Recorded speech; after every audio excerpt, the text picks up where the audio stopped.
चलिए जी, इस वीडियो में हम डिस्कस करने जा रहे हैं और एक चैप्टर इमर्जिंग टेक्नोलॉजीज़। तो आजकल जो हमारी न्यू टेक्नोलॉजीज़ आई है, कौन कौन सी है, क्या क्या हो रहा है हमारे जो न्यू टेक्नोलॉजी में, जो इससे पहले थी, अब नया क्या आ रहा है। तो सारी जो टेक्नोलॉजीज़ नई आई है वो सब है, उसके बेस है डेटा।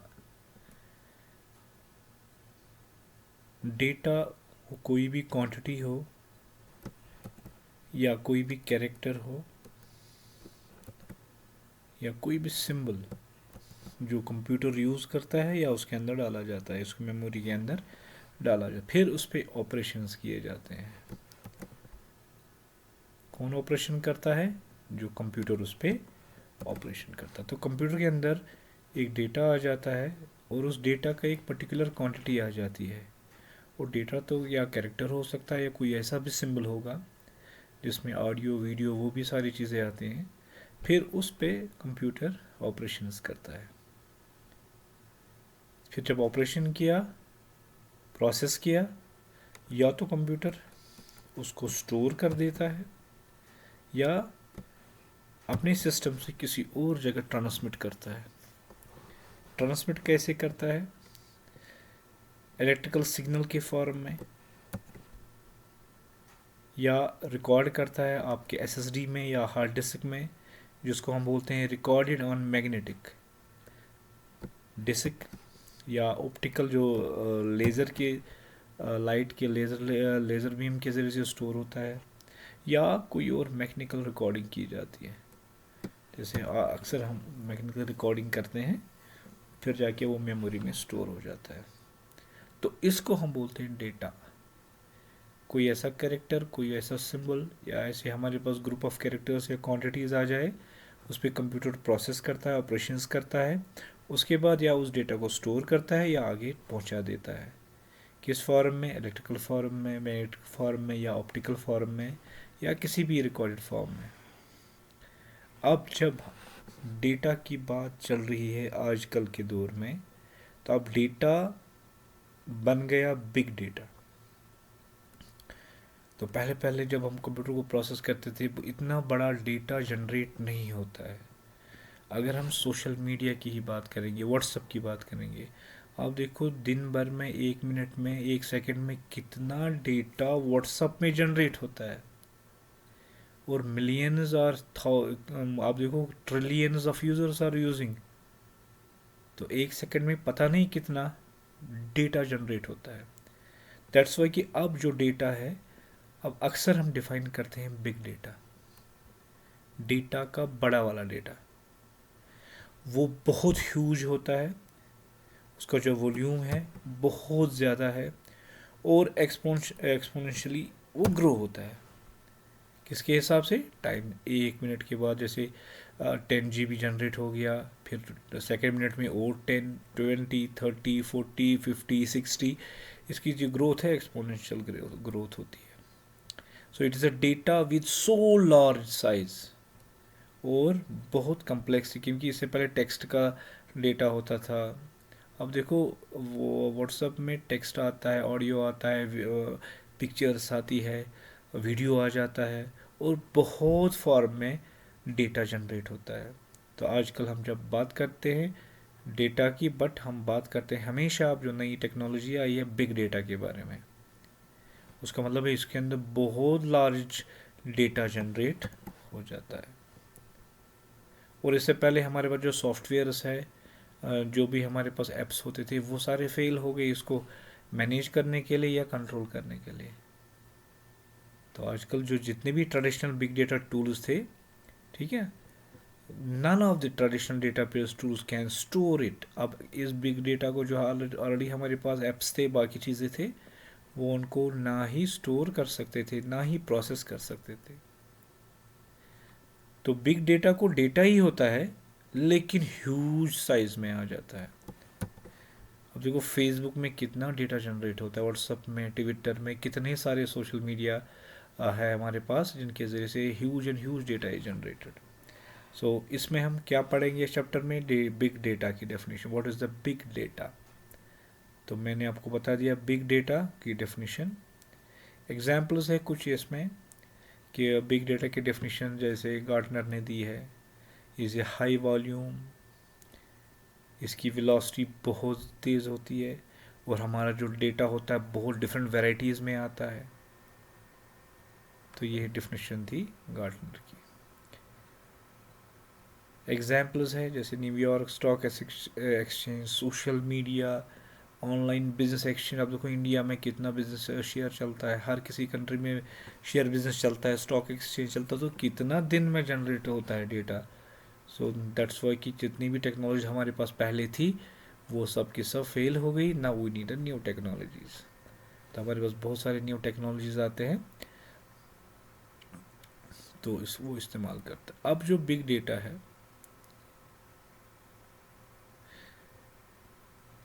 इसका क्या क्या टाइप है, तो क्वेश्चन आता है what is the big data and what are its types. तो बिग डेटा की डेफिनेशन हमने देखी। पहला इसमें डेटा होता है structured data. Structured data mean is a data that can be processed, उसको प्रोसेस किया जाए, उसके ऊपर उसको स्टोर किया जाए, या कोई भी डेटा रिट्रीव हो जाए लेकिन एक पर्टिकुलर फॉर्मेट में। मतलब जैसे टेक्स्ट आया, किसी का नाम, एड्रेस, पिन कोड, एक फिक्स्ड फॉर्मेट में होता है। लेकिन अगर हम सोशल मीडिया की बात करेंगे या स्टॉक एक्सचेंज की बात करें, उसमें जो डेटा जनरेट होता है वो स्ट्रक्चर्ड नहीं, एक पर्टिकुलर फिक्स्ड फॉर्मेट में नहीं होता है, उसका फॉर्मेट कभी भी किसी भी सेकंड में चेंज होता है। It refers to highly organised information. इसमें जो ऑर्गेनाइज्ड इंफॉर्मेशन जैसे एक्सेल की हम बात करेंगे, वहाँ पर रोज एंड कॉलम्स में डेटा होता है, एक फिक्स्ड फॉर्मेट में होता है, that can readily and seamlessly stored and accessed from a database। ठीक है, तो डेटाबेस में वही होता है, एक्सेल एक डेटाबेस है जिसमें डेटा रोज एंड कॉलम्स में स्टोर रहता है, तो एक फिक्स्ड फॉर्मेट में। तो that's why that's called the structured data. यहाँ पर एग्जांपल दी है, for instance the employee table. एक एम्प्लॉय जो एम्प्लॉय एक स्कूल में, कंपनी में, ऑर्गेनाइजेशन में काम करते हैं, in a company will be the structured as a employee details. मतलब क्या, उनका जॉब क्या है, उनकी पोजीशंस क्या है, मैनेजर है कोई, सैलरी जैसे 1 लाख 2 लाख 3 लाख है, ये फिक्स्ड फॉर्मेट चलता है वहाँ पर, इसमें कोई ऐसी ज़्यादा वेरिएशन नहीं आती है। तो ऐसे डेटा को हम बोलते हैं स्ट्रक्चर्ड डेटा।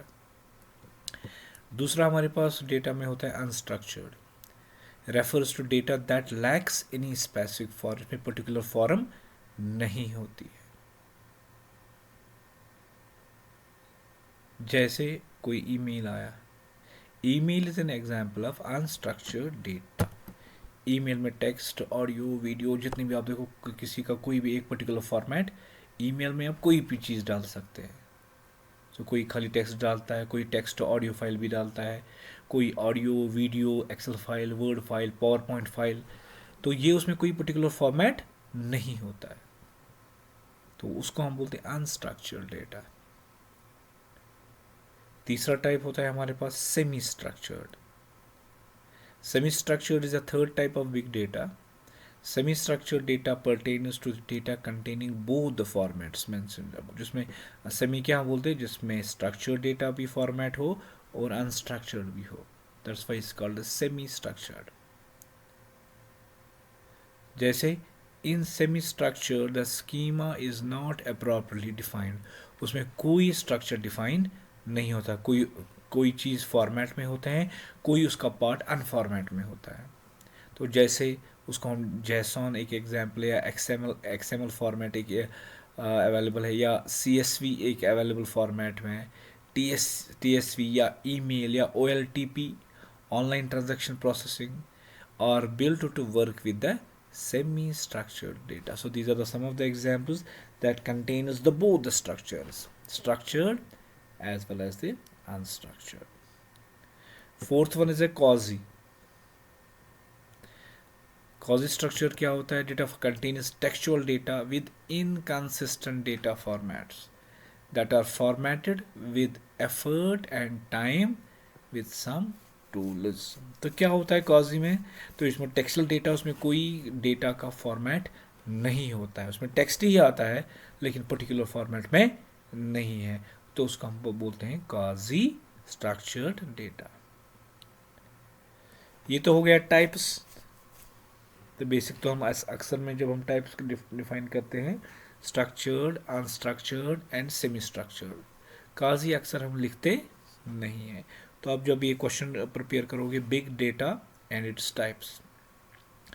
और एक क्वेश्चन बहुत इंपॉर्टेंट है डेटा के साथ, characteristics of big data. Big data के खसूसियात क्या है। जैसे आप पिक्चर में यहाँ देख रहे हो, इसमें एक खसूसियत है बिग डेटा का, वॉल्यूम। ये जो बिग डेटा है बहुत ह्यूज जनरेट होता है।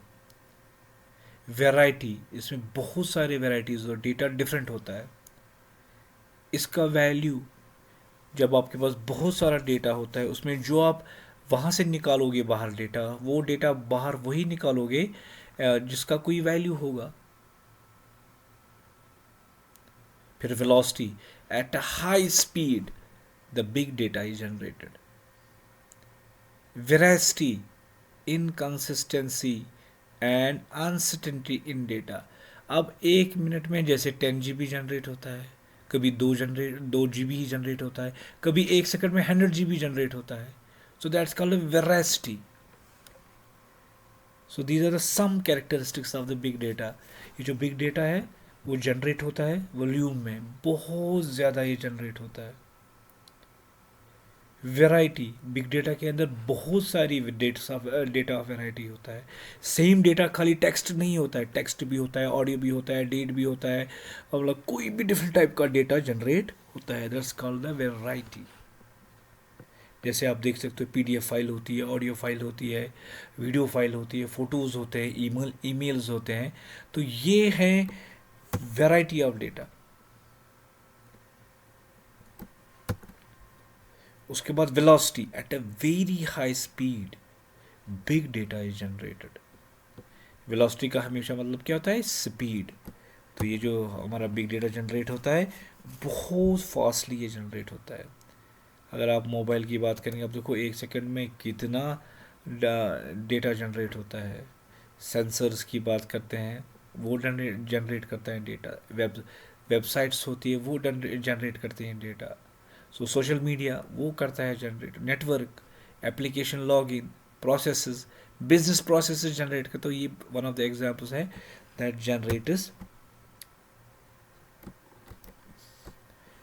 that generates a variety of data at a very high speed, sorry. ठीक है, सोशल मीडिया में, वेबसाइट में बहुत ज़्यादा जल्दी डेटा जनरेट होता है। उसके बाद जो कैरेक्टरिस्टिक्स है डेटा का, variability. This refers to inconsistency which can be shown by the data at times, thus hampering the process of being able to handle and manage the data effectively।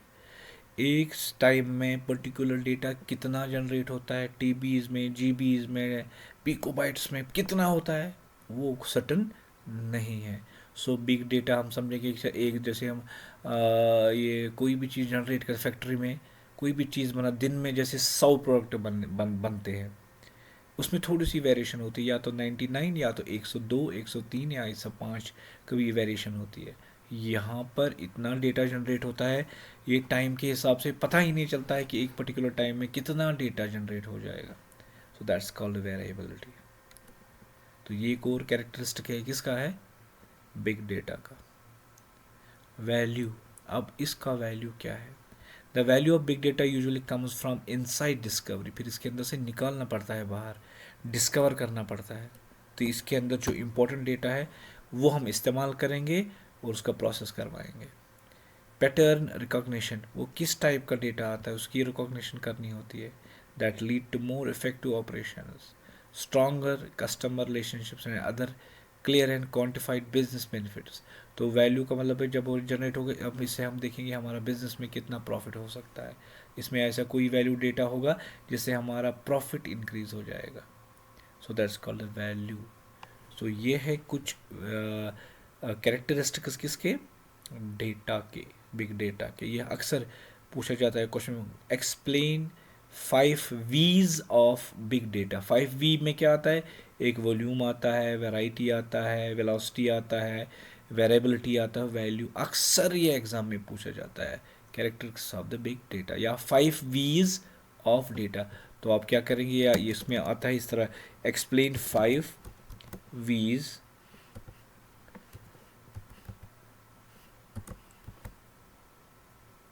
Explain 5 V's of big data. तो 5 V को आपको define करना होगा, volume, variety, velocity, variability, ठीक है, and value. उसके बाद concept है आर्टिफिशियल इंटेलिजेंस। ये तो काफ़ी हद तक आपको पब्लिक को पता है। आर्टिफिशियल इंटेलिजेंस एक ऐसा इंटेलिजेंस जो जनरेट किया जाता है, जस्ट लाइक ह्यूमन के अंदर नेचुरल इंटेलिजेंस है, वैसे ही हम मशीनों में, रोबोटों में और ऐसे डिवाइस में डालते हैं ताकि वो जनरेट हो जाए आर्टिफिशियल इंटेलिजेंस। तो ह्यूमन बींग्स जो प्रोग्रामर्स है वो इसको किस में डालते हैं, मशीन्स में। एग्जाम्पल है रोबोट्स की। So artificial intelligence tries to make computer that can act, ठीक है, that can act and do things like human, जैसे ह्यूमन करता है। जैसे आपने देखा है कि रोबोटिक आर्मी बनाई, बहुत सारे कंट्रों ने रोबोटिक आर्मी बनाई हुई है। They use to fire with the guns, या जो भी उसके पास मशीनरी होती है, तो वो उसको इस्तेमाल करते हैं, just like human beings are doing. while human intelligence tries to make people more adaptable by combine different ways of thinking। सो फिर रोबोट जो हमारी मशीन होती है वो डिफरेंट तरीके से वो सोचती है, जैसे ह्यूमन बीइंग सोचता है। The human being is analogue while machine is digital. हमारा जो ब्रेन है उसमें जो सोचने की जो वो है एनालॉग, कभी ज़्यादा कभी कम, लेकिन digital is a fixed format.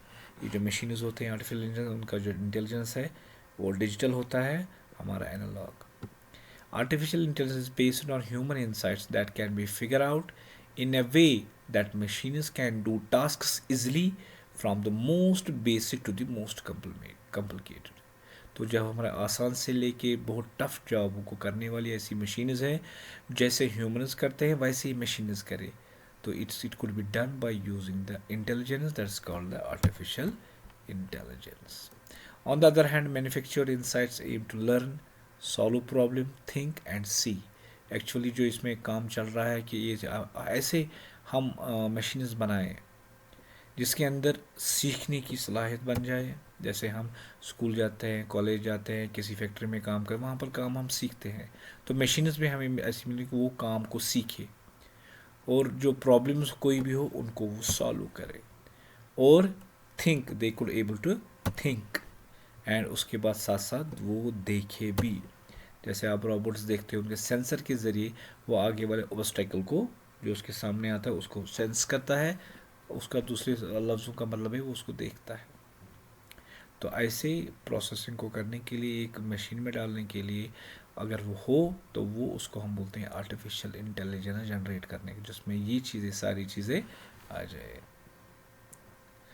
Human intelligence and behaviour come from what people have done in the past. अब ये चीज़ें कैसे जनरेट होती है, हम एक ह्यूमन बीइंग को देखते हैं कि उसकी इंटेलिजेंस क्या थी और उसका बिहेवियर क्या था पास्ट में, and it's all based on people's ability to change their surroundings with their knowledge, accordingly वो चेंज होता है। सो इसमें जो इन्फॉर्मेशन सबसे फील्ड है, as the father of artificial, कौन जिसने इंटेलिजेंस का कंसेप्ट, आर्टिफिशियल इंटेलिजेंस का कंसेप्ट डिराइव किया, उसका नाम है जॉन मैकैथी, ठीक है। उसने टर्म कौन सी जनरेट की या बताई, आर्टिफिशियल इंटेलिजेंस, किस ज़माने में, 1950। तो आप इसको आगे पढ़ सकते हैं, कंसेप्ट ऑफ आर्टिफिशियल इंटेलिजेंस। उसमें क्या मतलब एग्नेटिव स्किल होनी चाहिए, जब कोई मशीन है अगर वो आर्टिफिशियल इंटेलिजेंस उसके अंदर आ जाए, तो पहला इंपॉर्टेंट चीज़ उसको एक लर्न, जैसे हम स्कूल जाते हैं वहाँ सीखते हैं, वो मशीन्स भी सीख जाए। Reasoning, this aspect of a program focuses on choosing the right algorithm to reach a desired outcome. जैसे उसको काम करना जैसे भी उसको चाहिए, अकॉर्डिंगली वही एल्गोरिथम वो इंटरनली इस्तेमाल करता है और वो काम करके देता है, तो उसको बोलते हैं रीजनिंग बेस्ड लर्निंग, ठीक है। रीज़न के हिसाब से वो अपनी इंटेलिजेंस, आर्टिफिशियल को इस्तेमाल करे। सेल्फ करेक्शन, तो ऐसे मशीनों को ये इंपॉर्टेंट चीज़ है जो आपको आर्टिफिशियल इंटेलिजेंस क्या या आर्टिफिशियल लर्निंग में याद रखनी है। This aspect of AI program is designed to continually fine-tune algorithms and ensure they provide the most accurate result, ठीक है। किसी जगह गलती तो खुद से सारी चीज़ें वो करेक्ट रिजल्ट जनरेट करे, ताकि ये मशीन क्या बने, सेल्फ करेक्टिव। क्रिएटिविटी, खुद जैसे हम कोई भी चीज़ क्रिएट करते हैं, this aspect of AI uses neural network, उसके अंदर एक कॉन्फ़िगरेशन है, सेटिंग है, उसको हम बोलते हैं न्यूरल नेटवर्क के ज़रिए से आर्टिफिशियल इंटेलिजेंस जो होती है वो कुछ ना कुछ नई क्रिएटिविटी करता है। पहले सारा नहीं होता है कि जैसे इन्वेंशन डिस्कवरीज हो गई इंसान ने की, सेम इसमें ये सारी चीज़ें आए। तो एल से जो प्रोग्रामिंग है वो उसका की फोकस किस पे होता है, लर्निंग पे, रीजनिंग पे, सेल्फ करेक्शन पे और क्रिएटिविटी पे, नई चीज़ या रूल बेस्ड या स्टैटिस्टिकल मेथड को इस्तेमाल करके नई टेक्निक्स को जनरेट करें। अब जो ये आर्टिफिशियल इंटेलिजेंस ये कहाँ कहाँ पर अप्लाई होती है, किन किन फील्डों में अप्लाई होती है, तो आई थिंक बहुत सारे फील्ड्स है जिसमें एआई एप्लीकेशन, जैसे स्पीच रिकग्निशन।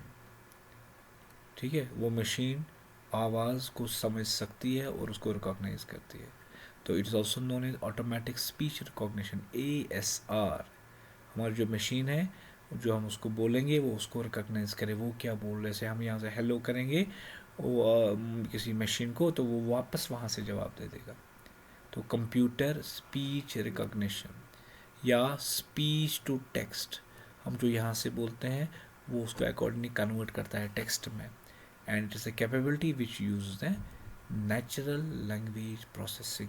तो जैसे हम उसके साथ बात करते हैं, नेचुरली हम बात करते हैं, हमारी जो लैंग्वेज है वो नेचुरल लैंग्वेज है, ये बातें जो हम करते हैं उसको ये समझ में आए, वो उसको प्रोसेस करे और अकॉर्डिंगली उन मेरे क्वेश्चनों का, मेरी आवाज़ का जवाब दे दे, तो उसको बोलते हैं स्पीच रिकग्निशन। सो आर्टिफिशियल इंटेलिजेंस में क्या है, बातचीत, वो हमसे बात, हम हेलो करेंगे वो हाई करेंगे, हम बोलेंगे हाउ आर यू, उसका वो जवाब दे देंगे। तो हमारी जो आवाज़ है NLP उसको कहते हैं, नेचुरल लैंग्वेज प्रोसेसिंग, उसमें आ जाए। हम कोई लैंग्वेज सीखते हैं, फिर जाके अकॉर्डिंगली हम उसका जवाब, कोई भी हमें पूछता है, बोलता है, हम उसका जवाब दे पाते हैं। सेकंड इसमें है कस्टमर सर्विस। आप देखते हैं आजकल बहुत सारी कंपनी ऑनलाइन 24 आवर्स सर्विस देते हैं। उन्होंने AI रोबोट्स बनाए हैं जिसके ज़रिए से हम व्हाट्सएप पे, आप देखते हैं हम कोई चीज़ बोलते हैं किसी भी कंपनी के साथ के, फिर वो ऑटोमेटिकली हमें वो यहाँ से कुछ लिखते हैं, वो अकॉर्डिंगली वो जवाब वहाँ से दे देता है। तो कस्टमर सर्विस भी AI की एक एप्लीकेशन है। सो ऑनलाइन वर्चुअल एजेंट्स उनको कहते हैं, जो हमें ऑनलाइन जवाब देते हैं, कोई ह्यूमन बीइंग नहीं होता है, वो मशीन प्रोग्राम्ड कॉन्सेप्ट होता है, उसमें होता है। और रिप्लेसिंग ह्यूमन एजेंट्स, जो पहले ह्यूमन एजेंट्स में काउंसलर हुआ करते थे, कंपनी के लिए काम करते थे और उनका जवाब देते थे, फ़ोन जैसे फ़ोन करते थे वो जवाब दे, अब यहाँ पर जो भी कंटेक्ट होगा वो AI एजेंट होगा। तो कस्टमर सर्विस में बहुत सारी चीज़ें होते हैं, जैसे they answer frequently asked question, facts जिसको कहते हैं, around topics like shipping, provide personalized advice, cross selling products, suggesting sizes of users, changing the way we think about the customer and engagement across websites। तो ये सारी जो customer services है वो सब का सब ये जवाब देता है, प्रोसेस करवाता है। एग्जाम्पल्स इंक्लूडिंग, उनको हम बोलते हैं मैसेजिंग बॉट्स भी कहते हैं उनको। ऑन ई कॉमर्स, जैसे कोई भी बिजनेस उसके साथ आप कांटेक्ट करना चाहते, उसके साथ मैसेज, उसके रिप्लाई लेना चाहते, तो they have created the messaging bots, जो वर्चुअल, नो नेचुरल एजेंट्स नहीं होते हैं बल्कि वर्चुअल होते हैं। हमें लगता है कोई कंपनी का ही कोई आदमी हमारे साथ बात कर रहा है, या कस्टमर केयर जो वहाँ पर जो बंदा होता है वही बात कर, नहीं, उसने वर्चुअल एजेंट्स क्रिएट किए जो हमारे मैसेज देता है, Facebook messenger like, and task that will be done by virtual assistants and voice assistants. तो वो एक्चुअल होते नहीं हैं, वो वर्चुअल असिस्टेंट्स होते हैं। तो AI की एप्लीकेशन कस्टमर सर्विस में भी होती है। उसके बाद computer vision, this AI technology enables computers and systems to derive meaningful information from digital images। अब क्या आपने GPT, ChatGPT देखा होगा, तो उसमें जो इमेज होती है हम वहाँ से भी डेटा कलेक्ट करते हैं, डेटा जनरेट करते हैं, इमेज के हिसाब से डेटा जनरेट होता है। वीडियोस को देख के हम टेक्स्ट जनरेट कर सकते हैं और कोई चीज़ इंफॉर्मेशन क्रिएट कर सकते हैं, तो इनको बोलते हैं कंप्यूटर विजन। ऑडियो में भी हम टेक्स्ट जनरेट कर सकते हैं। सो डिजिटल इमेजेस से भी हम डेटा जनरेट कर सकते हैं, वीडियो से हम जनरेट कर सकते हैं, कोई भी विजुअल इनपुट मिले उनसे डेटा हम जनरेट करते हैं। इनपुट वो आ जाए तो हम कंप्यूटर इसमें ए आई इंटेलिजेंस की वजह से, ए आई आर्टिफिशियल की वजह से ये चीज़ें अब जनरेट होने लगी है। रिकमेंडेशन इंजन इसके अंदर होती है, जैसे यूट्यूब है, टिंडर है, अमेज़ॉन है, नेटफ्लिक्स है। तो इन सब को हम क्या कहते हैं, एग्जाम्पल्स ऑफ रिकमेंडेशन जिसमें किया जाए। This systems no entice users with relevant suggestions based on their choices they make।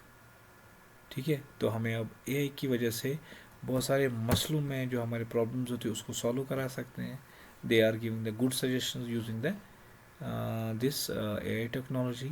So we are getting the recommendation engines जो हमें सजेशंस देते हैं। यूट्यूब है, टिंडर है, अमेज़ॉन है, नेटफ्लिक्स भी है जो उसमें काम ऑलरेडी करता है। सो उसके बाद नेक्स्ट चीज़ है ऑटोमेटेड स्टॉक ट्रेडिंग। तो ऑनलाइन आप देखते हैं कि हमारा कौन सा स्टॉक ग्रो होगा, इसमें प्रॉफिट होगा, या ऐसा कोई स्टॉक जिसमें लॉस होगा, तो वो they are also giving the information regarding the increase in the profits in जो for online exchange or online trading। so we can go for automated stock trading। वो ऑटोमेटिकली हमारे साथ हमारे लिए स्टॉक एक्सचेंज का बिजनेस कर सकता है। ठीक है, so this was the about the कि हमारा जो ये एआई की कहाँ कहाँ पे कहाँ उसके कहाँ कहाँ पर क्या रोल है। उसके बाद नेक्स्ट टर्म जो हमें सीखनी है, मशीन लर्निंग। एक जो ह्यूमन बॉडी है, जो ह्यूमन बीइंग है, उसमें एक खसूसियत है, वो सीख पढ़ते पढ़ते सीख जाता है, काम करते करते सीख जाता है। इसी तरह जो रोबोट्स है या कोई भी मशीन है, वो काम करते करते भी सीख जाता है। कैसे, उसको हम बोलते हैं machine learning. So next concept क्या है हमारे पास, मशीन लर्निंग का कंसेप्ट। Machine learning is a branch of artificial intelligence. ये किसका ब्रांच है, हिस्सा है आर्टिफिशियल इंटेलिजेंस का। And computer science which focuses on the use of data and algorithms to imitate the way the humans learn. जैसे human beings learn सीखते हैं, उस पर काम करते हैं, उस पर डिसीजंस लेते हैं, वैसे ही हमारी जिस एआई टेक्नोलॉजी डिवाइसेस करते हैं, तो उसको बोलते हैं मशीन लर्निंग। जो हमें एआई टेक्नोलॉजी वाले डिवाइसेस हैं वो भी सीखते हैं by using the previous data, by using the history, accordingly after that they act। so now the robots are having the such a capability to learn, to understand, using the data and algorithms to imitate just like humans are doing। they are actually gradually working on some industries, and after that they get the improved result। that's what we have here, the machine learning। तो मशीनें भी अब सीखती है, ये नहीं कि पहले कंप्यूटर को सारा कुछ यहीं पर सिखाया जाता, नो, जब वो काम करते हैं साथ साथ वो सीखते हैं और अपनी मेमोरी में प्रिजर्व करते हैं, तो एंड अकॉर्डिंगली फ्यूचर में वो एक्ट करते हैं। मशीन ये आर्टिफिशियल इंटेलिजेंस है, इसमें machine learning is an important component of growing field of data science. तो हमारा एक फील्ड जनरेट हुआ है डेटा साइंस, जिसमें सीखने को मिलता है यूज़ ऑफ क्या, हम उसमें मेथड्स का इस्तेमाल करते हैं, एल्गोरिथम का इस्तेमाल करते हैं उसमें मशीनों में, और अकॉर्डिंगली वो प्रेडिक्शंस करते हैं या क्लासिफिकेशन करते हैं। And they do make trainer in making the classification और डू सम प्रेडिक्शंस।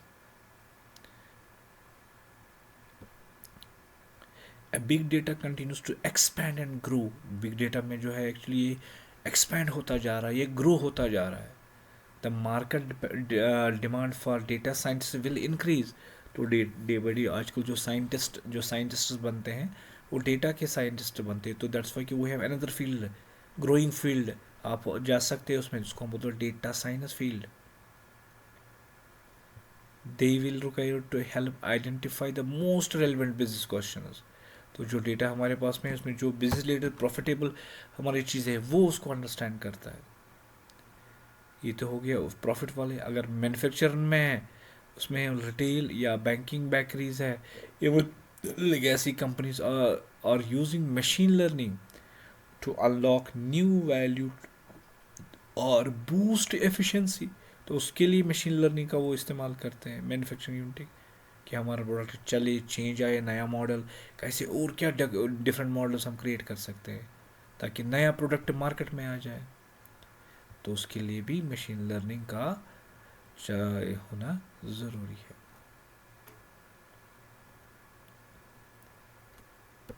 अब जो मशीन लर्निंग है, एक मशीन सीखती है, उसमें क्या टेक्निक इस्तेमाल की जाती है। सुपरवाइज्ड लर्निंग एक है, कि एक मशीन है जो सुपरवाइज्ड लर्निंग का कंसेप्ट उसके अंदर है। अब सुपरवाइज्ड लर्निंग क्या होता है, is applicable when the machine है सैम्पल डेटा। जब उसके अंदर डेटा है, that is input as well as output data, उसके पास इनपुट भी है और आउटपुट भी आ गया है उस मशीन के अंदर। With character labels. Character labels are used to check the correctness of the model using some labels and tags. उसके अंदर जो डेटा आता है उसको कैरेक्टर लेबल्स आते हैं, उनके टैग्स आ जाते हैं। Supervised learning technique helps us to predict future events with the help of past experience and labelled examples. तो सुपरवाइज्ड लर्निंग से क्या हम कर सकते हैं, ये एक टेक्निक है जो हमें फ्यूचर होने वाली चीज़ें होती है तो उसको हम प्रेडिक्ट कर सकते हैं। कैसे प्रेडिक्ट करते हैं, जो हमारी पास्ट एक्सपीरियंस हो या लेबल्ड एग्जाम्पल्स हमारे पास हो। For example, let's assume we have a set of images tagged as dog. हमारे पास बहुत सारे इमेजेस हैं जो डॉग के टैग किए हैं, जैसे dog. A machine learning algorithm is trained with these dog images, so it can easily distinguish whether it is the image is a dog or not. इससे पहले कंप्यूटर को हम इमेज दी, उसको कैसे पता था ये कुत्ते की इमेज है, उसको तो पता ही नहीं चलता था ये कैट की इमेज है। Now this time a computer can learn, these devices can learn that this is the image of a type plant, animal, crocodile, lion, tiger. So this is what we call a supervised learning. Second type of learning is unsupervised learning. एक machine जो है जो सीखती है। दूसरा क्या है, unsupervised learning. In unsupervised learning A machine is trained, उनको मशीन को ट्रेन किया जाता है विथ सम इनपुट सैम्पल्स, के अंदर सैम्पल्स डाले जाते हैं एंड लेबल्स ऑनली, और उसको लेबलिंग की जाती है। While output is not known, उसके पास आउटपुट पता नहीं होता है। लेकिन सुपरवाइजर में इनपुट भी होता है और आउटपुट भी पता होता है। उसके बाद वो इसको प्रेडिक्ट फ्यूचर वैल्यूज प्रेडिक्ट करता है। So this is what we call as a unsupervised learning, when the input is given but the output is unknown. For example, let us assume a machine is trained with some set of documents having different categories. जैसे हम उसके पास कुछ documents है, document A, B and C, and we have to organize them into appropriate groups. हमें देखनी है कि ये जो हमारे पास मशीन के अंदर जो documents है, A क्या है, B क्या है, C क्या है। Because of the machine is provide only with the input sample, उसके पास खाली ये इनपुट सैम्पल्स है, इसको नहीं पता है कि ए क्या है, बी क्या है, सी है। लेकिन हम सुपरवाइजर की बात करें, उसको पता होगा वहाँ पर ए क्या है, बी क्या है, सी क्या है। तो ऐसे सिचुएशंस आते हैं मशीन लर्निंग में, कोई चीज़ उसको पता होता है इनपुट क्या है, आउटपुट क्या है।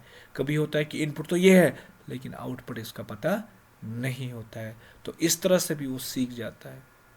तो हमारे जो मशीन्स है, जैसे उसको इनपुट पता है, इसका आउटपुट का पता है। जैसे फॉर एग्जाम्पल हम लेते हैं वॉशिंग मशीन, उनका इनपुट पाउडर होता है, वाटर होता है, तो हमें पता है इसका आउटपुट क्या, दैट वॉशिंग मशीन क्या करेगी, हमारे कपड़ों को धोएगी, क्लीन करेगी।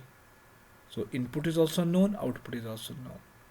When there is some learning, ये मशीन जो है वो इस तरह से भी सीखती है, इनपुट तो पता है लेकिन आउटपुट उसको पता नहीं होता है।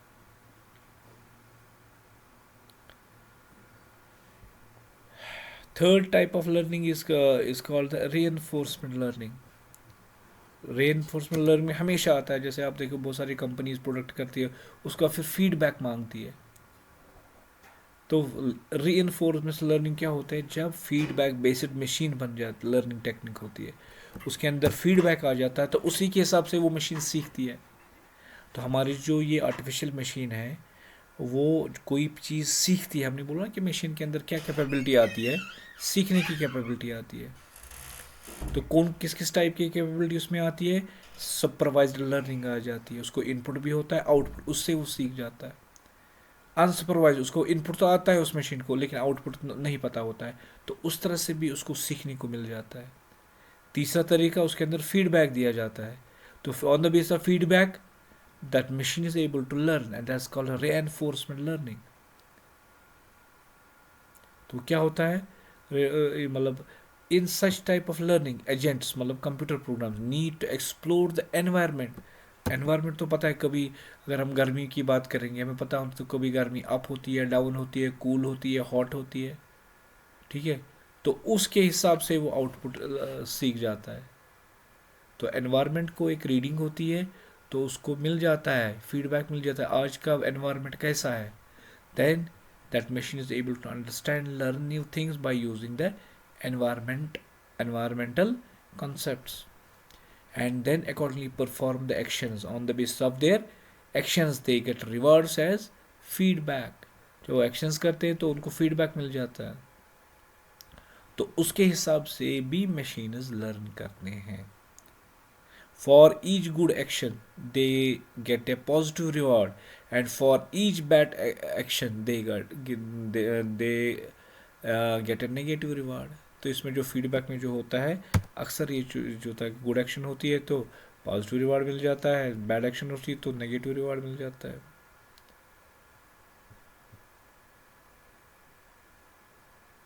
तो ट्रैफिक सिग्नल कंट्रोल जो है, that is the example of reinforcement learning. ठीक है, फिर ये जो ट्रैफिक सिग्नल कंट्रोल है, ये कब खोलना है, क्या करना है, कैसे करना है, ये सारा कुछ सीख जाता है एक रोबोट या मशीन. फोर्थ कैटेगरी है semi supervised learning. It's like that कि it is an intermediate technique of both supervised and unsupervised learning. ठीक है, उसमें अनसुपरवाइज्ड भी टेक्निक का इस्तेमाल किया गया है और सुपरवाइज्ड टेक्निक का भी इस्तेमाल किया गया है. तो इस तरह हम मशीनों को लर्न करवा सकते हैं bye using the semi supervised learning. It performs actions on data having a few labels as well as unlabeled data. इसमें labeled data भी होता है और unlabeled data भी होता है.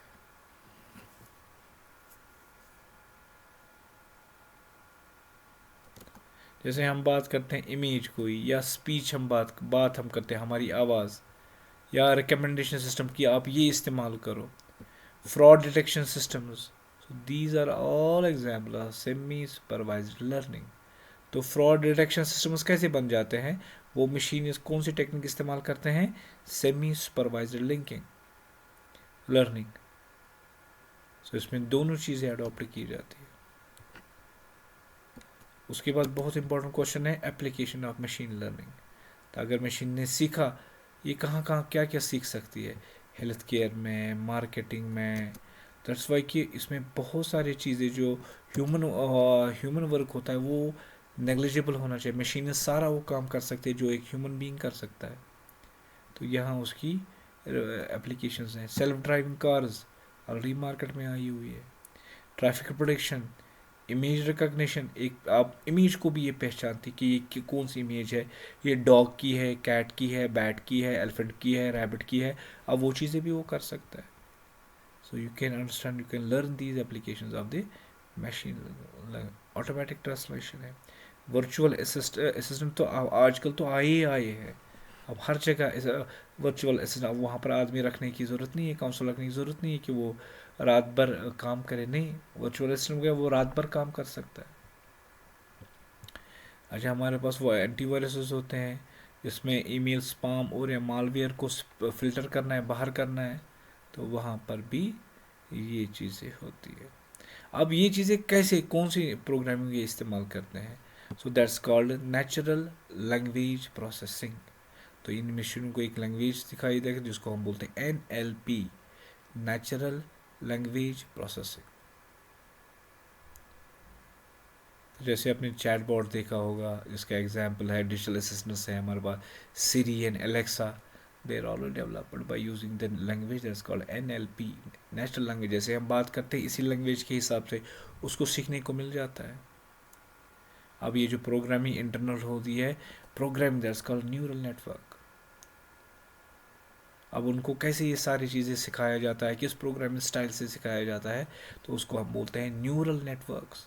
ए neural networks the method in artificial intelligence that teach, that सिखाता है computers to process data in a way that's inspired by the human brain. जैसे ह्यूमन एक चीज सीखता है, वैसे ही वो एक मशीन आर्टिफिशियल इंटेलिजेंस सीख जाती है। That's called neural network.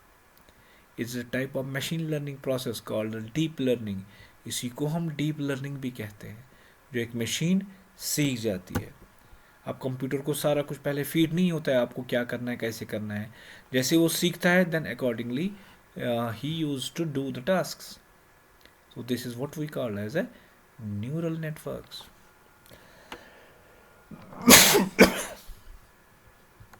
तो जैसे हमारे ब्रेन में न्यूरॉन्स होते हैं, नोड्स होते हैं, वैसे ही यहाँ पर भी लेयर स्ट्रक्चर का कंसेप्ट अवेलेबल है, जैसे हमारा ब्रेन काम करता है। सो कंसेप्ट है deep learning. Deep learning networks और neural networks with many layers, में बहुत सारे लेयर्स होते हैं। जैसे हमारे ब्रेन में बहुत सारे लेयर्स होते हैं, एक लेयर एक काम करता है, दूसरे एक लेयर में सोच होती है, एक लेयर में हमारी मेमोरी होती है, एक चीज़ में, एक ब्रेन की लेयर में अलग अलग काम करने की सलाहियतें हैं। इसी तरह इसमें भी डीप लर्निंग में भी ये सारी चीज़ें होती हैं, लेयर्ड नेटवर्क बनाया हुआ है, एक लेयर एक काम, दूसरा दूसरा, तीसरा तीसरा, accordingly. So this is what we call the deep learning. तो इनकी अलग अलग लेयर की वजह से तो वो हमारे आइज़ को पहचान सकते हैं कि they will feel that these eyes. हमारी नोज़ को देख सकते हैं, नोज़ को पहचान सकते हैं, हमारे माउथ को पहचान सकते हैं। तो layers are using in the neural network that will understand the different parts of the body. Image को रिकॉग्नाइज, जैसे रोबोट आता है एक ह्यूमन बीइंग को देखता है, तो वो रिकॉग्नाइज करता है कि ह्यूमन बीइंग की यहाँ पर आइज़ है, फेस यहाँ पर है, नोज़ यहाँ पर है, माउथ यहाँ पर है, आर्म्स यहाँ पर है, लेग्स वहाँ पर है। तो ये इनको अलग अलग लेयरिंग कॉन्सेप्ट दिए जाते हैं। तो नोज़ के लिए अलग से लेयर, आइज़ के लिए अलग से लेयर, ईयर्स के लिए अलग से लेयर, फेस के लिए अलग से लेयर्स, हैंड के लिए अलग से लेयर्स। तो this is what we call the deep learning, part wise learning. they can understand the part wise information about the image। जो उसके सामने कोई इमेज आता है, कोई भी ह्यूमन बीइंग आता है, कोई और चीज़ आता है, that machine is able to understand the each and every part of that human being। so this is what we call as a deep learning। तो जैसे ह्यूमन ब्रेन वर्क करता है, वैसे ही ये मशीन भी काम करती है। आज तक हमने देखा है बहुत सारे मशीन, जैसे गाड़ी खुद ब खुद चलती है, इससे पहले ह्यूमन बीइंग चलाता है। तो जैसे ह्यूमन बीइंग चलाता है वैसे ही ये गाड़ी चल जाती है। आगे कोई गाड़ी आती है, रुक जाती है, आगे कोई आती है, हॉर्न मार देता है, राइट टर्न करना है तो राइट टर्न हो जाता है। तो ये सारी चीज़ें अब मशीन खुद करती है। ही इज़ एबल टू, कहाँ रुकना है, कहाँ ब्रेक लगानी है, कहाँ आगे चलना है, ये सलाहियतें उस मशीन के अंदर आती है, because of what the neural network programming. So that's how we have here the concept of deep learning।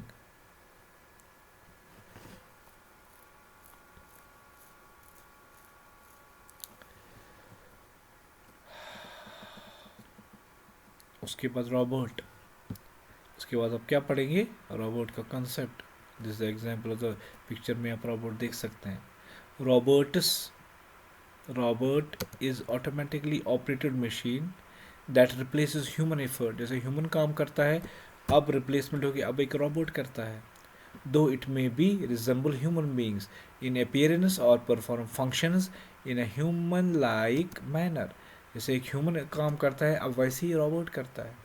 A robot can be guided by external control device, बाहर से भी उसको वो कंट्रोल कर सकता है, और द कंट्रोल में बी एम्बेडेड विद इन, या उसके अंदर कंट्रोल होता है।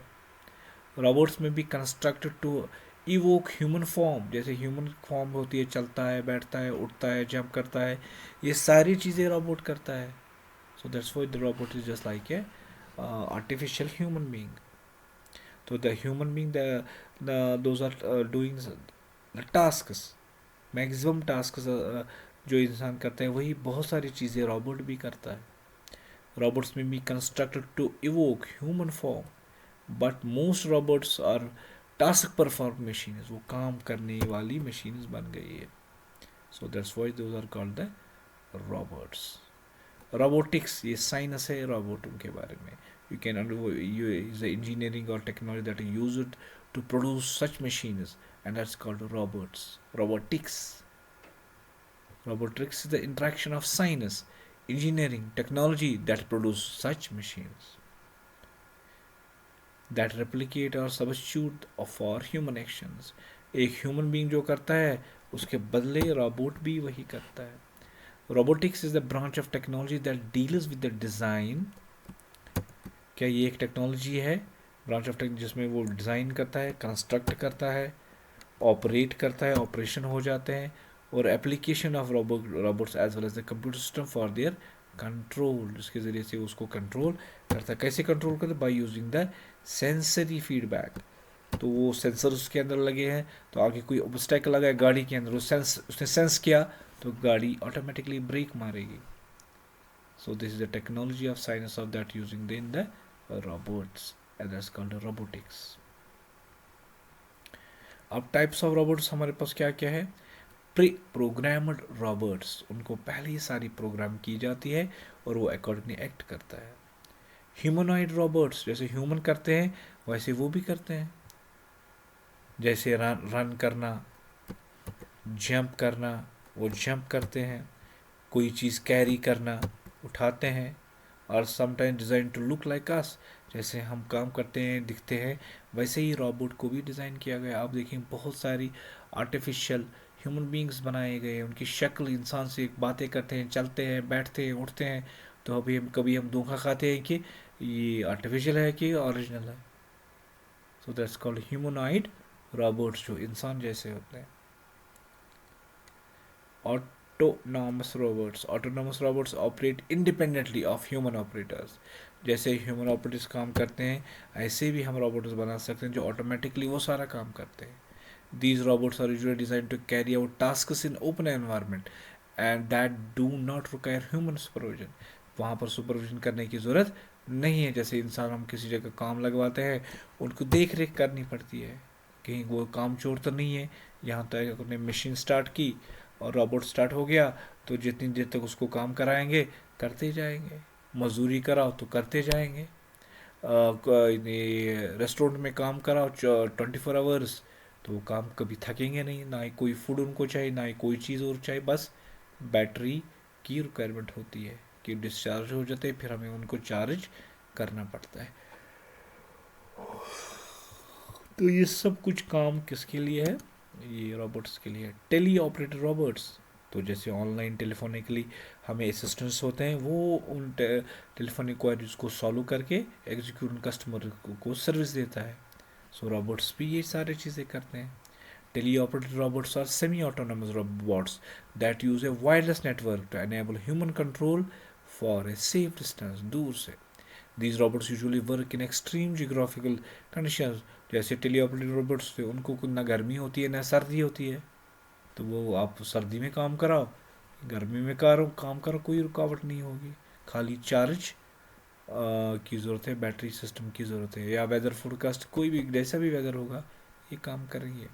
Examples of teleoperated robots are the human-controlled submarines used to fix underwater pipe leaks during the BP oil spill or drones used to detect the landmines in a. जैसे कभी पीछे में water के जरिए पाइप्स होती है जो तेल एक जगह से दूसरी जगह चले जाते हैं, तो किसी जगह प्रॉब्लम होती है, लीक होता है, तो ये से रोबोट चले जाते हैं वहाँ पर और वहाँ पर रिपेयर कर देते हैं. So these are called teleoperated. तो रॉबोट्स में बहुत किस्म के आप यहाँ से पढ़ सकते हैं. अब है जो हमारा जो है concept internet of things. Internet of things is a technology that allows us to add a device to an inert object. For example vehicle हमारे पास है, या कोई प्लांट इलेक्ट्रॉनिक सिस्टम हमारे पास है, या रूफ से छत है हमारे पास, या लाइटिंग सिस्टम है. They can measure environmental parameters, generate associated data, and transmit them through a communication network. Internet of things जो हमारे इर्द गिर्द ऐसी चीज़ें जुड़ी हुई है जो इंटरनेट पे चलते हैं, जो इंटरनेट डिपेंडेंस होते हैं। एग्जाम्पल क्या है? व्हीकल्स है, प्लांट इलेक्ट्रॉनिक मशीन्स है, रूफ्स है, लाइटिंग है। The internet of things is set of technology that use sensor, जो क्या इस्तेमाल करते हैं? सेंसर्स करते हैं, एक्चुएटर्स एक्टिवेट करवाते हैं to inform us about the status of everyday item such as vehicle के बारे में बताते हैं, टूल्स के बारे में बताते थे, इंफॉर्मेशन देते हैं, एंड इवन लिविंग बींग्स उनके बारे में भी इंफॉर्मेशन देते हैं, वो क्या करते हैं आपके इर्द गिर्द। सो हमारे इर्द गिर्द जो एनवायरनमेंट है, डिवाइसेस बहुत सारे पड़े हुए हैं, हमारे एसीज पड़े हुए हैं, फ्रिजेस है, माइक्रोवेव ओवन्स है, वॉशिंग मशीन्स है, ये सारे सारे हमारे जो पड़े वो सारे डिजिटाइज हो गए। बटन दबाओ तो काम करते रहते हैं, वो सब का सब सेंसर्स के, जब उसको ख़त्म हो जाता है काम तो ऑटोमेटिकली वो काम करना बंद कर देती है बिकॉज ऑफ द सेंसर्स। तो हमारे गिर्द ऐसे डिवाइसेस है, internet of, they are connected with the internet of things, they are using the internet and doing the tasks as per the requirements. It allows us to interact with them, enabling connectivity with platforms in a cloud हो गया, space जो usually जो हमारी online space होती है, and they receive process information for posterior analysis। ठीक है, तो इस तरह हमारे पास जो जितने भी मॉनिटरिंग डिवाइस है जो आपस में, जैसे हमारे पास रिमोट पे सारा कुछ आजकल चलता है। अब रोबोटिक सेंसर्स, कौन कौन से टाइप ऑफ सेंसर्स में? लाइट सेंसर्स, जो लाइट को रेजिस्ट करता है, साउंड, वो साउंड को भी पहचान देता है, रोबोट साउंड को भी, गाने को भी पहचानता है, एनालाइज करता है, उसके अंदर साउंड सेंसर रहता है। गर्मी, अगर बाहर कितनी क्या गर्मी है, उसके एनवायरनमेंट में क्या हो रहा है, कितना टेम्परेचर है, उसके टेम्परेचर सेंसर्स होते हैं। कॉन्टैक्ट, कोई इसको हैंडशेक करता है, कोई हाथ टच करता है तो इसको पता चलता है कि समबॉडी हैज टचड मी, तो उसके अंदर जो सेंसर्स होते हैं उनको कॉन्टैक्ट सेंसर्स बोलते हैं। अब अनदर कैटेगरी जो है प्रॉक्सिमिटी सेंसर्स होते हैं, जैसे आईआर ट्रांसड्यूसर्स होते हैं, अल्ट्रासोनिक होते हैं, या फोटो सेंसिटर रजिस्टर्स होते हैं, इनको हम बोलते हैं प्रॉक्सिमिटी सेंसर्स। तो proximity sensors can detect the presence of an object with in predefined distance. अगर हमें 2 मीटर तक, वो देखता है कि 2 मीटर तक कोई ऑब्जेक्ट है, वो उसके अंदर जो सेंसर्स होते हैं वो किस किस्म के से हैं, वो आगे देखता है कोई ऑब्स्टेकल या कोई इंसान या कोई आगे इसके आगे है तो वो किन सेंसरों के ज़रिए से वो देखता है, उन सेंसरों को प्रॉक्सिमिटी सेंसर्स कहा जाता है। तो क्या करता है वो, एक आईआर बीम ट्रांसमिट एलईडी के ज़रिए से एक बीम सिग्नल बाहर छोड़ता है। अगर वो सिग्नल उसको रिफ्लेक्ट आती है, he is able to understand that there, in front of him there is some object, there is some obstacle. Ultrasonic type of होते हैं sensors, they create sounds, waves of high frequencies, and echo confirms that presence of an object। वो sound generate करता है, फिर जब वो reflect आता है वहाँ से साउंड, तो उसको पता चलता है somebody is near him। Photo resistor, widely used as a light sensor. आपको बाहर से लाइट है, जैसे हम देखते हैं सुबह को उठते हैं लाइट होती है, शाम को होती है, शाम हो जाती है, तो हमारी बॉडी या ब्रेन ये पूरी तरह रिकॉग्नाइज करता है कि कौन सा टाइम है, सुबह का टाइम है कि शाम का टाइम है। That was called the photo register, जिसके ज़रिए से वो चीज़ें होती है। प्रेशर सेंसर्स उसके अंदर है, they are widely used to quantify the pressure. Tactile is a robot sensor that used to pressure that measure the force, किसी के अंदर फोर्स कितना है, क्या ताकत है, क्या है, वो सब वो डिटेक्ट करता है, उसको हम बोलते हैं प्रेशर सेंसर्स। कोई कितना दूर मुझसे है, उसके अंदर डिस्टेंस सेंसर्स है। टिल्ट सेंसर, उसके आप देखो आर्म टिल्ट होती है डिफरेंट डायरेक्शनों में, और हेड मूव होता है। ठीक है, जैसे रोबोट आगे चल रहा है तो पीछे से कोई बात करेगा, ये अपना हेड मूव करेगा, टिल्ट करेगा, तो उसके अंदर टिल्ट सेंसर्स है। नेविगेशन सेंसर्स उसके अंदर है। The position sensors in robots are used to detect their positions. They commonly used are position sensors, जैसे जीपीएस के ज़रिए से, या लोकलाइजेशन के ज़रिए से, या कंपास के ज़रिए से। और बहुत सारे हैं सेंसर्स, ये तो बेसिक सेंसर्स हैं। तो उसके बाद ये जो सारी चीज़ें हमने पढ़ी, इनको प्रिपेयर करेंगे, ठीक है। तो उसके बाद जो लास्ट में हमें इसमें प्रिपेयर करना है क्लाउड स्पेसिंग। आप देते हैं गूगल हमें 15 GB ऑफ स्पेस फ्री में देता है, किस लिए? हमारा डेटा स्टोर करने के लिए। So this is what we have here, the cloud computing. Cloud computing is defines the use of hosted services such as data storage, या कोई ऑनलाइन हमारे सर्विस सर्वरों को देता है, या डेटाबेस को स्टोर करने के लिए देता है, या नेटवर्क को दे देता है ऑनलाइन स्पेस। एंड हमारे कोई सॉफ्टवेयर होता है, ऑनलाइन स्पेस हमें प्रोवाइड करती है इंटरनेट के ज़रिए से। तो ऐसी चीज़ों को हम बोलते हैं cloud computing. Since cloud computing began in the world, we witnessed an explosion of cloud-based application and services in IT, which continues to expand in 2021 से continuously इसमें emergence हो रही है, increase हो रही है। तो cloud computing refers to use of hosted services। हम किसी जगह अपनी सर्विस को होस्ट करते हैं। ये जैसे आप ऑनलाइन देखिए, हमारा सिस्टम ख़राब हो गया, ऑनलाइन चले गए आप, आपको दूर से एक आपके सिस्टम को सर्विस दे देगा, आपका सिस्टम को ठीक करेगा, वॉशिंग मशीन को ठीक करेगा अगर वो डिजिटलाइज्ड है। तो दूर बैठे, जैसे दिल्ली में एक सर्विस सेंटर है, वहाँ से हमारे कश्मीर में यहाँ से करके क्या हमारे सिस्टम को ठीक कर देगा ऑनलाइन। तो that's using the cloud computing. अब इसमें कौन कौन से टाइप है जो एक्चुअली इंपॉर्टेंट है? पहला है पब्लिक क्लाउड, दूसरा है प्राइवेट क्लाउड, तीसरा है हाइब्रिड क्लाउड। पब्लिक क्लाउड वो क्लाउड होता है जो स्पेस होती है वो सभी इस्तेमाल करते हैं। प्राइवेट होती है पर्टिकुलर ऑर्गेनाइज, जैसे बैंक है, वो अपना पर्टिकुलर स्पेस का इस्तेमाल करता है, क्लाउड का इस्तेमाल करता है, बाकी वो उसको, that's why that's not everybody can access that private cloud of the bank. जैसे गूगल है, इसमें कोई भी कहा जा सकता है, आपने उसमें कोई भी डेटा स्टोर करवा सकता है अप टू 15 GB, और उससे और चाहिए तो आप सब्सक्राइब करके आप 100 TB 200 TB आप उसको एक्सटेंड करवा सकते हैं। अब जो इसके क्लाउड स्पेसिंग जो हमें एक्चुअली पढ़ना है, इसके टाइप्स है। Cloud computing can either be classified based on the, पहला एक मॉडल है डिप्लॉयमेंट मॉडल और द टाइप ऑफ सर्विस। दो तरीके से जो स्पेस हमें मिलती है, दो तरीके की होती है। एक तो डिप्लॉयमेंट मेथड आता है जिसमें पब्लिक कोई भी इसमें एक्सेस कर सकता है, प्राइवेट पर्टिकुलर ऑर्गेनाइजेशन ही एक्सेस को करता है। Hybrid means both public as well as private cloud spacing, जैसे Google provides the free space that's called cloud space. तो ये जो पब्लिक है, प्राइवेट है और हाइब्रिड है, इसको हम क्या बोलते हैं, किस तरह है, डिप्लॉयमेंट मॉडल। दूसरा है टाइप ऑफ सर्विस, किस तरह का काम वो देता है आपको, that's based on service model. पहले है IaaS, आयास, इंफ्रास्ट्रक्चर एज ए सर्विस उसको बोलते हैं।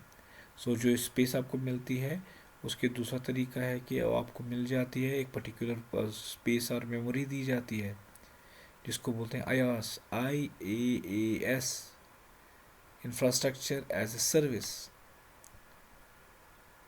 दूसरा हमारे पास है पास, PaaS, पी का मतलब है platform as a service.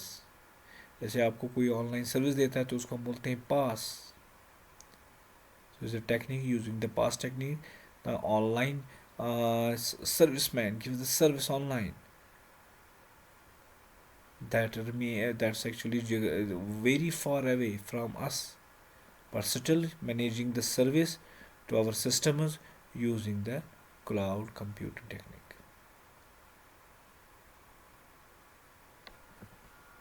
So हमारे पास जो आप ऑनलाइन जो क्लाउड स्पेसिंग दी जाती है, इसमें सर्विसेज दी जाती है। कौन कौन सी सर्विसेज दी जाती है? कोई चीज़ ठीक करने की सर्विस देता है, कोई हमारा इंफ्रास्ट्रक्चर की सर्विस देता है, तीसरा हमारे कोई प्लेटफॉर्म ऑनलाइन जाके वो आपका सिस्टम ठीक करेगा।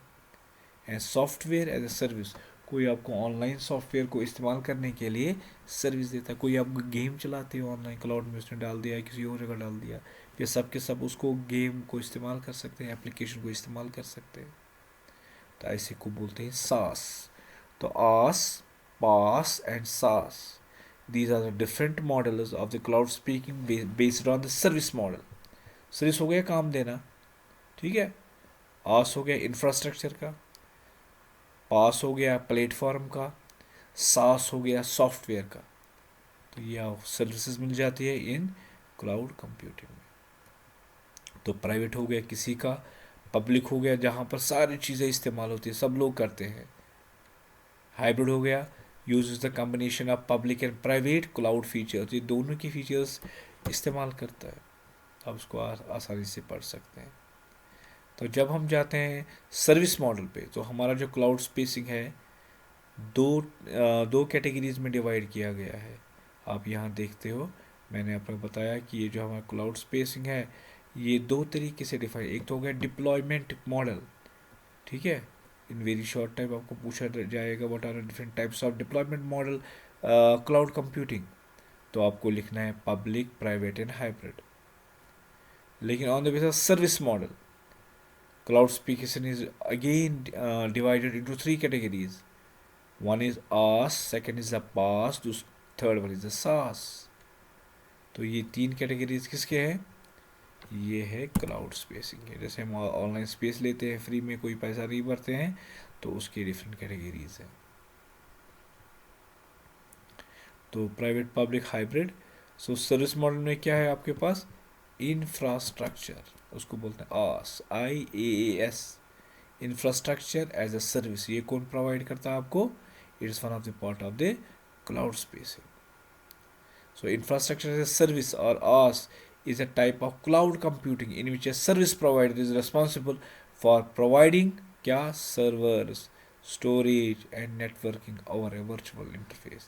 आपको फॉर एग्जाम्पल कोई ऑनलाइन बिजनेस चलाना है, तो आप लोगों को बहुत सारी चीज़ें वहाँ से मिल जाएगी, क्लाउड कंप्यूटिंग से मिल जाएगी, ठीक है। आपका इंफ्रास्ट्रक्चर मिल जाएगा जिसमें आपका सर्वर हो, मेमोरी हो, नेटवर्किंग हो, ये सारी की सारी चीज़ें आपको क्लाउड कंप्यूटिंग में on the base of rents मिल जाते हैं। तो ऐसी चीज़ें जो जिसके लिए आपको इंफ्रा वहाँ से ही सारा चीज़ें मिल जाती है, इंफ्रास्ट्रक्चर हार्डवेयर पार्ट वहीं से मिल जाते हैं, उसको क्लाउड स्पेसिंग में आस कहते हैं, IaaS, इंफ्रास्ट्रक्चर, ठीक है। जो मकान आपको, जैसे हमारे घर में रहते हैं, हमारा सबका इंफ्रास्ट्रक्चर है, पापा ने बना के दे दिया, तो यहाँ पर क्या है, ये आपको क्या क्या देता है? आस, इंफ्रास्ट्रक्चर एज ए सर्वर, आपको क्या मिलेगा? सर्वर्स मिलेंगे जिसमें आप इसको इस्तेमाल कर सकते हैं, आपको मेमोरी मिलेगी, आपको नेटवर्किंग मिल जाएगी, ठीक है, कोई भी ऑनलाइन काम करने के लिए। So this is the example of what, so it is called infrastructure as a service. आप अपने क्लाइंट्स बनाते हो, अपना ऑपरेटिंग सिस्टम बनाते हो, अपना सॉफ्टवेयर बनाते हो, तब जाके दूसरों को सर्विस दे देते हैं। उसके बाद क्लाउड स्पेसिंग में है प्लेटफॉर्म एज ए सर्विस, उसको हम बोलते हैं PaaS, PaaS, platform as a service. और PaaS is a type of cloud computing that provides, इसमें क्या provide? Development and deployment environment in a cloud that allows users to develop and run application without the complexity of building or maintaining the infrastructure। जैसे मुझे एक company खोलनी है, बड़ी सी company, तो मुझे सर्वर का कॉस्ट बेयर करना होगा और बहुत सारे जो हार्डवेयर पार्ट्स इन्वॉल्व होते हैं वो मुझे बेयर करना पड़ेगा। तो काफ़ी इन्वेस्टमेंट का खर्चा होता है। लेकिन आप किसी का भी सर्विस इस्तेमाल कर सकते हो क्लाउड में ऑनलाइन, वो आपको सर्वर भी देगा, क्या क्या अभी मैंने बताया, सर्वर देगा, सॉफ्टवेयर देगा, टेक्नोलॉजी देगा, नेटवर्किंग दे करके देगा, सारी चीज़ें वो करके दे देगा। तो आप उसको एज ए मंथली पे या क्वार्टरली या ईयरली पे करते हैं by using their services, cloud services. Cloud हो गया खाली मेमोरी में डेटा स्टोर करा, नहीं, क्लाउड का मतलब है कि आप उस स्पेस के ज़रिए से बहुत सारी सर्विसेज दे सके, that's why that's called platform as a service. एक आपको प्लेटफॉर्म मिल जाएगा, हार्डवेयर पार्ट्स मिल जाएंगे।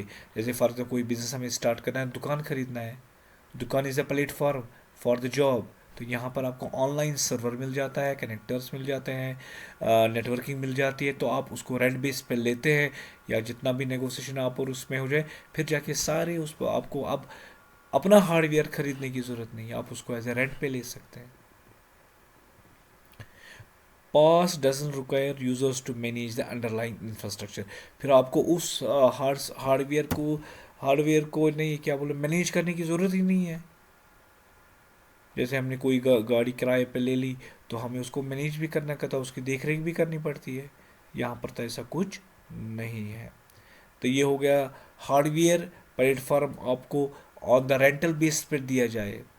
अब ऐसे भी है कि सॉफ्टवेयर भी रेंटल पे दिए जाते हैं। जैसे आपको बिजनेस का कोई सॉफ्टवेयर चाहते हैं तो आप ऑनलाइन ले जाते हैं, वो आपका डेटा जो भी सारे टेक वो अपनी स्पेस में स्टोर करवा देता है। तो आपको वो स्पेस खरीदने की ज़रूरत नहीं है। आपको सॉफ्टवेयर को ले लिया, एज ए सर्विस ले लिया, तो आप चलते जाइए, उसको रेंट जो आपने देना है मंथली दे दीजिए। तो आपका हार्ड इन्वेस्टमेंट या बहुत ह्यूज इन्वेस्टमेंट करने की ज़रूरत नहीं है, क्योंकि आपको सारा वो स्ट्रक्चर सारा भाड़े पे मिल जाता है। अब ये जो है ये सबका होता है भाड़ा में मिलना, किराए पे लेना। ठीक है, आप क्या क्या आप किराए पे ले सकते हो। आप प्लेटफॉर्म ले सकते हो, आप कोई सॉफ्टवेयर के लिए जगह ले सकते हो जहाँ पर वो रन होगा, तो आप सॉफ्टवेयर का वो रेंट पे ले सकते हो। या पहला जो टेक्निक इसमें है वो क्या है, इंफ्रास्ट्रक्चर, जिसमें आपको उसका स्ट्रक्चर, आपको वो रेंट लेने की ज़रूरत नहीं है, आपको पूरा स्ट्रक्चर मिल जाएगा। तो आपको उस स्ट्रक्चर को नया क्रिएट करने की ज़रूरत ही नहीं है। तो this was related to emerging technologies, जो हमें इस चैप्टर में पता होनी चाहिए। तो इसके ज़रिए से आप देखिए नीचे क्वेश्चन आंसर्स है लगे हुए हैं। आर्टिफिशियल इंटेलिजेंस क्या होती है, what are the tools to extract big data, big data को हम सोशल मीडिया से या व्हाट्सअप से कैसे एक्सट्रैक्ट करें, बाहर करेंगे। तो हमारे पास बहुत सारे टूल्स हैं, फ्लूम है, काफका है, निफ़ी है, स्कूप है, चुकवा है, टैलेंट है, सिग्रपिला है, मॉर्फलाइनस है। तो ये सारे वही है जिससे हम बिग डेटा को बाहर निकलते हैं। आर्टिफिशियल इंटेलिजेंस क्या, वो मैंने आपको बताया। कंप्यूटर में आर्टिफिशियल इंटेलिजेंस को लगने के लिए कौन कौन से प्रोग्रामिंग इस्तेमाल होता है। जैसे पाइथन है, आपने ऑलरेडी की है, पाइथन का इस्तेमाल कर सकते हैं, जावा का इस्तेमाल, लिस्प का इस्तेमाल कर सकते हैं, और एन पी लॉग का इस्तेमाल। जैसे नेचुरल लैंग्वेज प्रोसेसिंग इलाबरेट करो उसको, ये आर्टिफिशियल इंटेलिजेंस है। It enables the machines to understand, interpret, manipulate the human language. What is chatbot, ये तो आपको पता है, what do you understand by the robotics. तो इस चैप्टर में आपको बुक में पढ़ने से सारे ये question short, very short, multiple choice आपको क्लियर हो जाएंगे। आई होप मैंने ये आपको पूरा ये चैप्टर पढ़ाया, आप इसको पढ़ के पूरी तरह से इसको प्रिपेयर कर सकते हैं अपने बोर्ड में के लिए भी, या आप सब बोर्ड के एग्ज़ाम के लिए अच्छी तरीके से मैंने सारे कॉन्सेप्ट्स आपको दे दिए। तो आप इस बुक को लाने के बाद अकॉर्डिंगली चैप्टर को प्रिपेयर करेंगे। Thank you very much.